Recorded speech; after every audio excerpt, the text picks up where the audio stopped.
Hello and welcome. You're watching NDTV's World Report. Let's begin with news coming in from Australia. At least 15 people, including a 10-year-old girl, have been killed in a mass shooting that took place on Bondi Beach in Australia's New South Wales.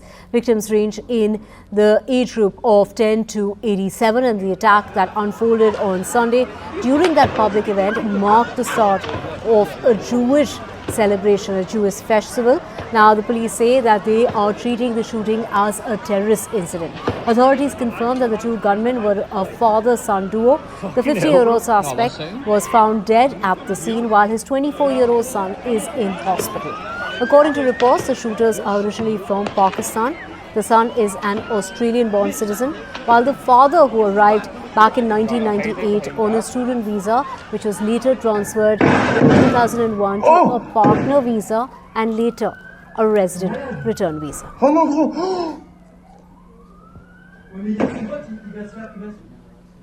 According to police, the two gunmen in the mass shooting incident were that duo of father and son. It was the deadliest shooting that's taken place in Australia in almost 3 decades, in a country where the country is very strict as far as gun control laws are concerned. One gunman, 50-year-old Sajid Akram, was fatally shot by the police. The other shooter, his 24-year-old son Naved Akram, was wounded and was being treated at a hospital. The duo were likely of Pakistani origin.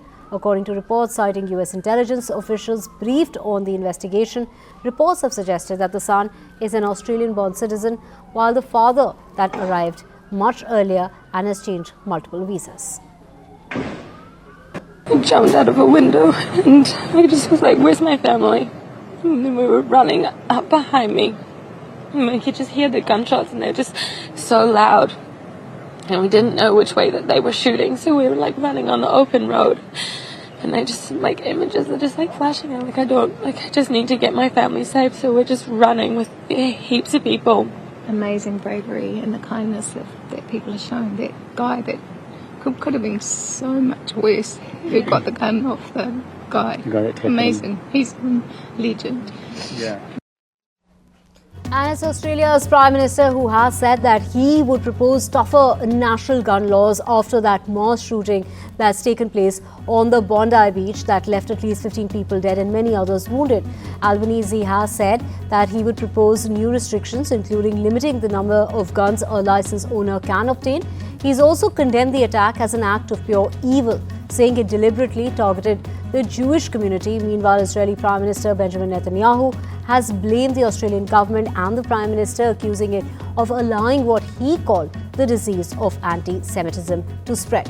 The US President has also gone ahead and commented on the attack. He's called it a terrible anti-Semitic attack. What we saw yesterday was an act of pure evil, an act of anti-Semitism, an act of terrorism on our shores in an iconic Australian location, Bondi Beach, that is associated with joy, associated with families gathering, associated with celebrations. And it is forever tarnished by what has occurred last evening. This was an attack deliberately targeted at the Jewish community on the first day of Hanukkah, which of course should be a joyous celebration, and the Jewish community are hurting today.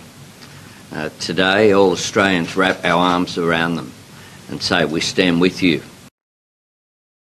ענק, כמו רני גבילי, שפשוט נלחם עד הכדור האחרון.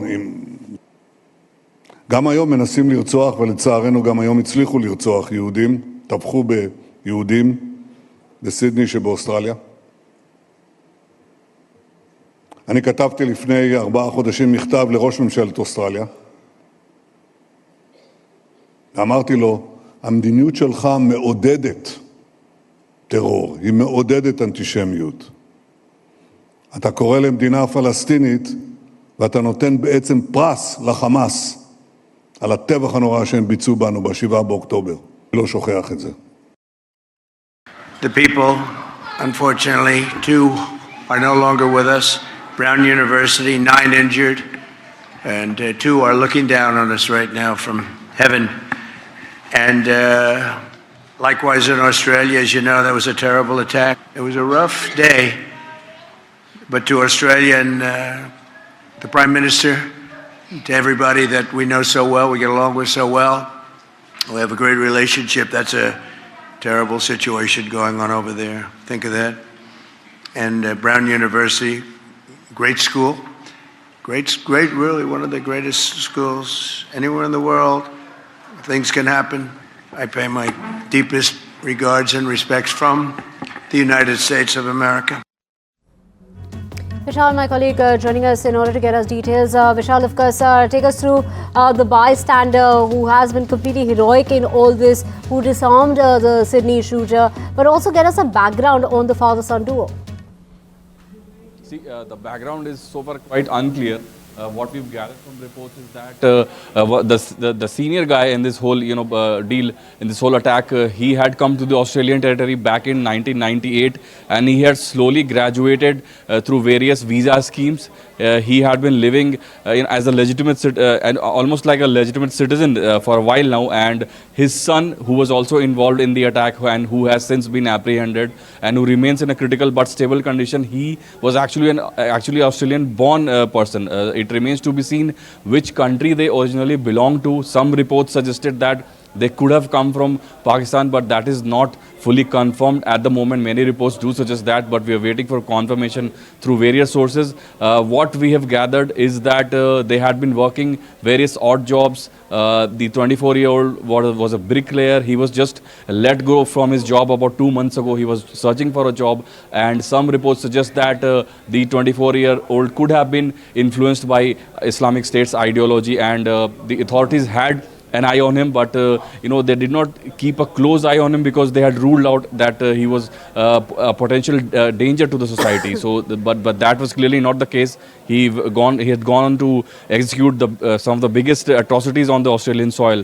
So these are some of the latest we have picked up, but the Australian government is in shock because Australia has probably the most stringent gun laws as far as the world is concerned, and it comes as a big shock to the community. Right, of course, and we just heard Albanese there saying that they're going to make it even more stricter as far as gun licensing is allowed in the country. But also take us through the reaction of the family. We believe the mother still in denial, calling him a good boy. Yeah, that's what we've heard, that the mother is saying that he's quote-unquote a good boy, but that's hardly the case, right? Because that same person has gone on to shoot at children. At least one 10-year-old child, a 10-year-old girl was killed in the attack, and we've seen various footages of the attack. And this 24-year-old in particular, he seemed to be quite well trained in handling these weapons, and he was incessantly shooting at civilians. Somehow he was tackled by the authorities and he was arrested. But the other person, the senior person in the case, the 50-year-old shooter, he was a fruit seller, if you can imagine. And what changed in them, what sparked this fundamentalism in them, that will have to be investigated. We have seen the video of the hero that supposedly tackled the senior person, the senior attacker in this case, and probably saved a lot of lives. So that person is also being hailed at the moment. Right, thank you so much, Vishal, for getting us those details. Now let's just get you dramatic footage that showed students hunkered down in a room at the Brown University before the police arrived to escort them out of the building following a deadly shooting that took place over the weekend. The police in Rhode Island say that they have released the person of interest from custody after 2 students were killed and 9 others were wounded in the incident. The shooting set off hours of chaos across the Ivy League campus and surrounding Providence as well as neighborhoods as hundreds of officers searched for the shooter and urged the students to remain in shelter, to remain in place. But these are the visuals coming about from the Brown University. Media mogul Jimmy Lai, who has been found guilty on 2 charges of foreign collusion and 1 charge of seditious publication. The case marks how much the semi-autonomous Chinese city has changed since Beijing began a crackdown on dissent 5 years ago. The 78-year-old was arrested in 2020 under a national security law imposed by the Chinese authorities to quell the massive anti-government protests that soared in 2019. Chile's ultra-conservative Antonio Costa secured a stunning victory in the presidential election on Sunday and setting the stage for the country's most right-wing government in 35 years of democracy. Costa won 58.2% of the votes as Chileans overwhelmingly embraced his pledge to crack down on increased crime and deport hundreds of thousands of immigrants without legal status. His challenger, this was the communist candidate, Jeanette Jara, clinched 41.8% of the votes. Porque Chile nos ha dado un mandato claro, que no admite excusas. Este mandato no permite demoras. Chile quiere un cambio, no quiere continuidad, y lo dijo fuerte y claro en varias instancias. Y les quiero decir que sí, Chile va a tener un cambio real que ustedes van a empezar a percibir prontamente. Now, 17 people were killed and 20 others were injured after a bus carrying school children fell off a cliff in rural area in Colombia. The governor, Andres Julian, said that the bus was traveling from the Caribbean island, this is the Caribbean town of Tulo, to Medellin after a school trip and was carrying students from this particular high school, and the students had been reportedly celebrating their graduation on the beach. The school has clarified that the outing was not an official school activity and was organized directly by the students. In other news, according to security experts, Ukraine's offer to forego joining the NATO military alliance will not significantly change the course of peace talks. During negotiations with the United States ambassador over a potential this is the Ukraine-Russia peace deal, it was President Zelensky offered to drop Ukraine's NATO aspirations. Zelensky had said that security guarantees from the United States, from Europe and others instead of joining NATO was a compromise from Ukraine. And in other news, Thailand's military said that it was considering blocking fuel exports to Cambodia. The settlement, and this is a statement that comes as a fighting that is continuing within the two countries, spread to coastal areas of a disputed border region. 2 days after Donald Trump, the President of the United States, said the sides had agreed to a new ceasefire.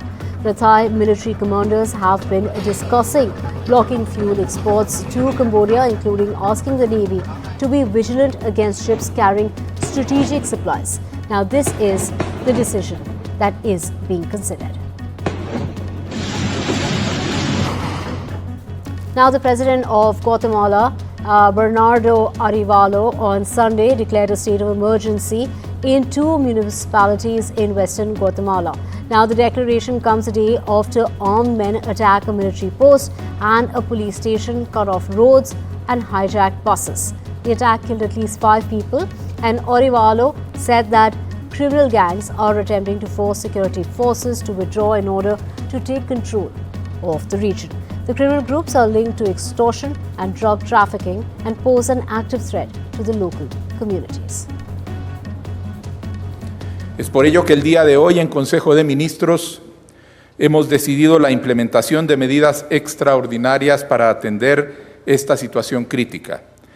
Hemos emitido el Decreto Gubernativo 1-2025 para declarar estado de prevención en los municipios de Nagualá y Santa Catarina, Ixtahuacán, departamento de Sololá.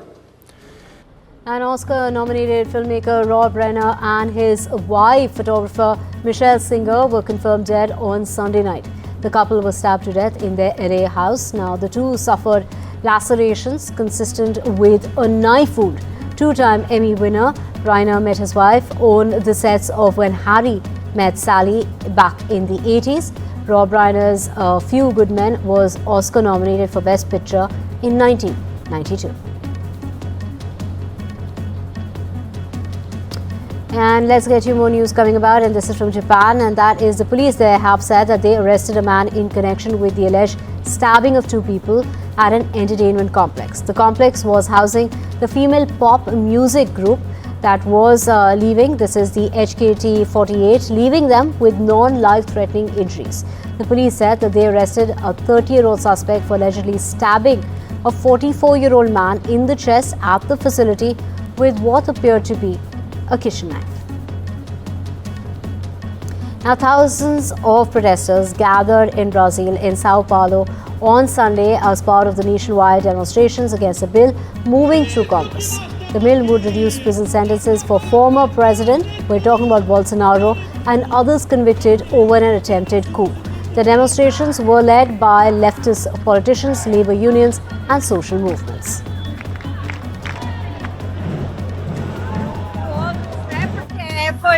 É ex-presidente que a lei não serve para ele também. Estamos juntos aqui, junto também com Alexandre de Moraes, ministro do STF, que está cumprindo com as obrigações dele. And in China, the foreign minister has pressed the Gulf Cooperation Council, the GCC, to conclude long-running talks on a free trade agreement with China. The ministry attributed the urgency to rising perfectionism and unilateralism as free trade comes under attack. And it's Wang Wei, who is on a three-nation tour in the Middle East that began in the United Arab Emirates and is expected to end in Jordan. Let's talk about West Africa now, and it's the West African leaders that met in Nigeria's capital on Sunday for the 68th summit of the Economic Community of West African States. The meeting comes as the regional bloc grapples with insecurity, economic pressures, and political instability. In his opening remarks, the Commission chairperson has highlighted that the growing resurgence of unconstitutional changes of government continues to threaten West African regional stability, and it's Nigeria's vice president, who was representing the president, called all for renewed commitment, saying Africa's unity is not transactional. West Africa is not a random assemblage of borders drawn by chance. It is a family bound by memory, culture, struggle, and aspiration. Like all families, we disagree. We contest ideas, and we test one another's patience. But disagreement does not erase belonging. Civil rivalry does not annul shared blood. This is the position of Nigeria, and it is the abiding conviction of His Excellency President Bola Ahmed Tinubu, whose actions have consistently signaled that our unity is not transactional, but foundational. We remain persuaded that fraternity, not force, must define the future of our community. Erica Kirk posted on social media platform X saying that she would meet American conservative podcaster Candace Owens. Kirk has added that public discussions and live streams are an uphill task, then on hold until after the meeting. Owens has posted on X highlighting that she is also looking forward to the meeting. With Owens has been pushing conspiracy theories about Charles Kirk's assassination and made unfounded fraud allegations about the finances at Turning Point, which Erica Kirk now runs. Holiday shoppers in Nashville have said that they were feeling the pressure of higher prices this year as they look to buy gifts for their friends and their family for Christmas. The vast majority of US adults say that they've noticed higher than usual prices for groceries, for electricity, and also particularly for holiday gifts in the recent months. It's Donald Trump's series of tariffs that have added to the inflation pressure, as well as generated anxiety about the stability of the economy of the United States. Thousands of runners, most of them wearing Santa Claus costumes, took part in a 10-kilometer race outside of Paris on Sunday. Red was the color of the day, and Christmas hats were everywhere for the 47th edition of this Christmas race, certified by the French Athletics Federation. And with that, we're slipping in a short break. You don't want to go anywhere. Lots more coming up on the other side.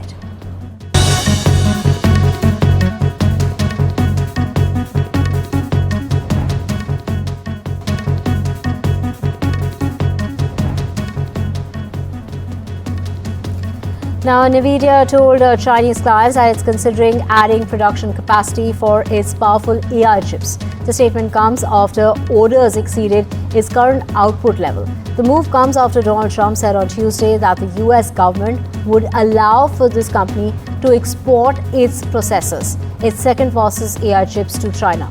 The major Chinese companies, including Alibaba, has already reached out to the company this week about purchasing the H200 and are keen to place large orders.